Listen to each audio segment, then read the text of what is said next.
Hai semua subscribers TH120. Sekarang saya nak tunjukkan kepada anda cara untuk masukkan indikator TH120. First of all, anda perlu pergi ke bahagian indikator dan anda pergi ke bahagian invite only. So dekat sini anda boleh memasukkan indikator TH120 dan indikator tersebut akan secara automatik ditambah di dalam chart anda. Macam tu saja untuk masukkan indikator TH120.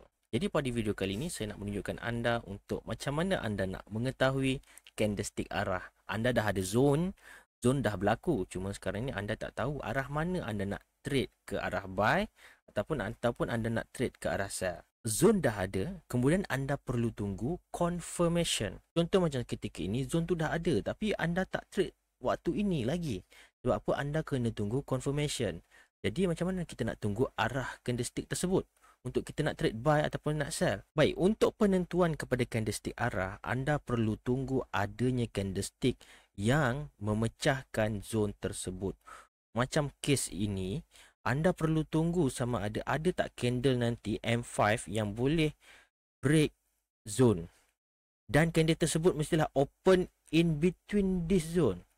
In between zone merah ini, anda perlu pastikan candlestick arah perlu open price dari dalam zone. Lepas tu candlestick arah perlu break di luar zone. Dua ini adalah kriteria yang utama untuk candlestick arah berlaku. Jika tak berlaku, maka ianya adalah bukan candlestick arah. Yang mana kita nak menunggu untuk kita nak confirm betul ke kita nak trade ke arah tersebut. So macam contoh this one. Kalau nanti ada candlestick yang memecahkan zone ini dan ianya anda boleh lihat ianya buka daripada dalam zone dan tutup di luar zone. So jadi ini adalah candlestick arah yang mana kita akan tunggunya balik untuk ia reverse kat sini. Kita masuk entry, kita buy limit lah within the zone. Zone ini adalah zone entry. Okay, zone entry yang itu untuk arah buy. Macam contoh this one, anda lihat zone tu dah berlaku bermula pukul 12. Dia ada bermula pukul 12, bermula pukul 10. So anda cuma tunggu zone bermula pukul 12, bermula pukul 10. Anda tunggu adanya candlestick confirmation. So macam this one, anda dah melihat ianya buka daripada dalam zone, ianya tutup di luar zone. Jadi maka ini adalah candlestick arah. So candlestick arah ni candlestick arah buy. Apa yang anda perlu lakukan adalah anda perlu tunggu peluang entry bermulanya daripada dalam zone iaitu sekitar 4039 ke 4031. Anda carilah entry. TP anda TP yang pertama, TP wajib adalah 20 tick. 20 tick ataupun TP kedua 30 tick ataupun TP seterusnya 50 tick dan sehingga ke maksimal 120 tick. Sebagai intraday mungkin TP1 dan TP2 pun sudah memadai. Contoh anda buy limit within the zone, tak kisahlah di mana-mana harga. Contoh anda nak buy limit di sini ke 4039, 4038, 4037, 35, 34, 33, 32 sampai 4031. Ini adalah zone-zone untuk anda parking buy limit. Parking limit order lah, tak kisah limit. Macam case this one sebab arahnya adalah arah buy, jadi kita parking buy limit lah kat sini. Zone inilah zone-zone entry sepanjang zone ini. TP anda di atas ni yang pertama. Ini adalah untuk arah buy. So anda tunggu je lah masuk zone balik. Anda tunggu sampailah dia hit ke TP. Jadi macam mana pula untuk arah sell? Namun juga macam konsep buy tadi, kita memerlukan candlestick yang bermulanya daripada dalam zone dan tutup di luar zone. Macam case this one pukul 12, actually pukul 12 berlaku. Anda boleh lihat zone dia adalah 4270. Okay, zone dia adalah 4270. Anda boleh lihat ada nampak number dekat sini 4270. So actually ketika itu anda boleh lihat candlestick tersebut bermulanya daripada dalam zone dan ianya tutup di luar zone, iaitu sekitar bawah daripada zone. So ketika ini confirmation arah telah berlaku. Arahnya adalah kepada arah sell. Okay, kita nak menjangka ianya kepada arah bawah. Jadi kita nak masuk kat mana? Kita akan masuk in between the zone, di antara zone. Sebagai contoh macam 4923 sehingga ke 4270. Sepanjang zone ini adalah zone entry. Anda boleh lihat jeris zone ni adalah 23 tick. Okey, sepanjang zone ini adalah zone entry. Anda carilah peluang untuk anda sell limit sekitar sinilah. Di sama harga ke dengan zone awal tu, dengan harapan ini akan turun ke bawah sehingga TP minimum 20 tick ataupun sehingga ke maksimum 120 tick. Okey, anda dah sell limit, so anda tunggulah ianya trigger. Order anda pun dah trigger dah waktu ini. Ketika ini sesi petang tu ianya terus buka dengan gap dan terus ke TP1 dan TP2 sekaligus. So macam itulah konsep untuk menentukan tunggu candlestick arah dan cara untuk anda nak buat entry. Okey, untuk yang ini pula saya nak tunjukkan ke anda macam mana anda nak cut loss. Dalam semua teknik tak ada yang 100% tepat. Jadi anda kena tahu waktu bila anda akan exit kerugian. Kalau win memang kita akan TP1, TP2, TP3 lah. Kalau untuk kerugian macam mana kita nak exit? Macam mana kita nak exit ketika dalam keadaan loss? So macam contoh this one, kita dah ada candlestick arah untuk ke arah buy. Betul? Sebab apa? Ini bermula daripada dalam zone dan break tersebut berlaku di luar daripada zone. So inilah candlestick arah.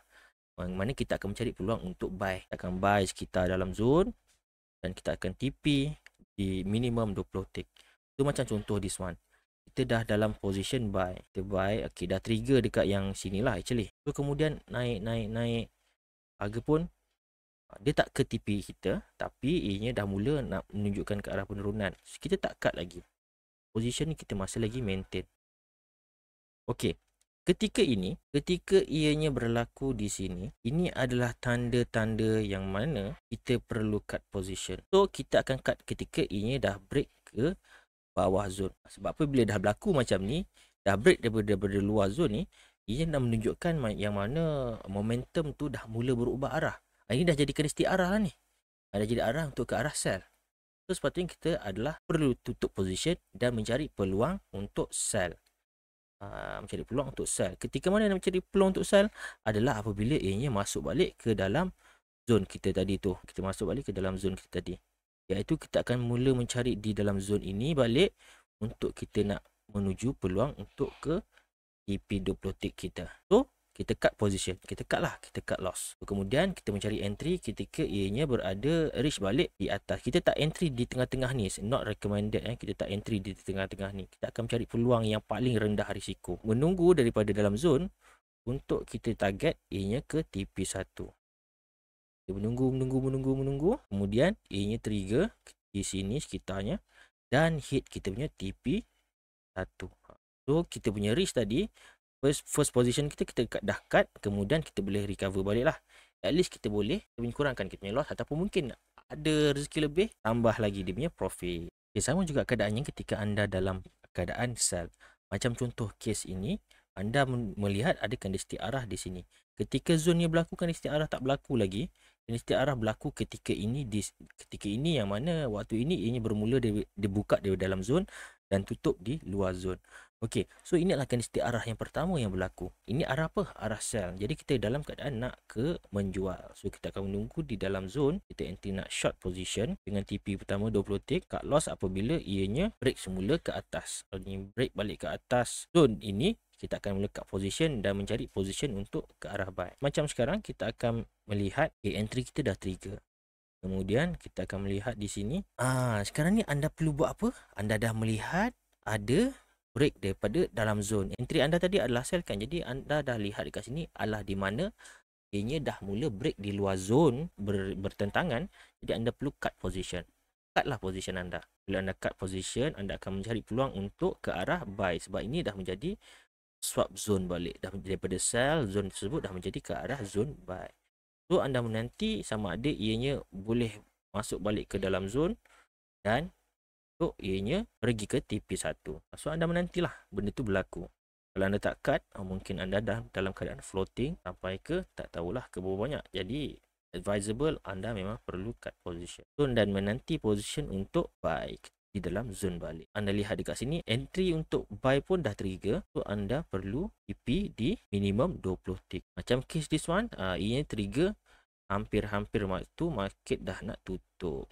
5 minit, 19 minit terakhir lah. So, benda ni boleh dijadikan sebagai intraday position anda. Jadi, begini sahaja sebenarnya untuk kita nak menggunakan indikator TH120. Anda perlu tunggu zone, tunggu arah confirmation. Anda perlu candlestick arah ni berlaku. Dan kemudian anda trade within the zone dalam arah yang sama. Dan cut loss, anda kena tahu waktu bila perlu cut loss. Untuk sebarang pertanyaan, anda boleh ajukan soalan anda di dalam Telegram yang saya akan sertakan link di bawah. Terima kasih.